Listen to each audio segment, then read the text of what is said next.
Hello, আসসালামু আলাইকুম রহমতুল্লাহি বারকাতু। প্রিয় গাইস, এই ভিডিওতে আপনারা যারা দেখছেন অবশ্যই আমাদেরকে বেশি বেশি করে শেয়ার করবেন।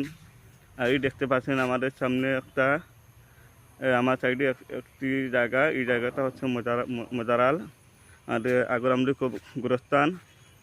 আর আমি হচ্ছি বড়লেখার সন্তান, বুঝেছেন।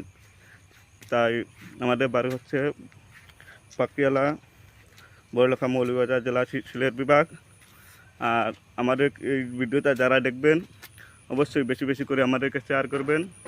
আর এই দেখতে পাচ্ছেন আমি আজকে বেরিয়ে যাচ্ছি আমাদের গ্রামে। আমি একটু জায়গাটা দেখাবো আপনাদেরকে। এই জায়গাটার মধ্যে অনেক পানি। এই দেখতে পাচ্ছেন আমাদের সামনে অনেক পানি রয়েছে আমাদের রাস্তাঘাটে। আর আমি আর একটা ভিডিওটা দেখাবো। অবশ্যই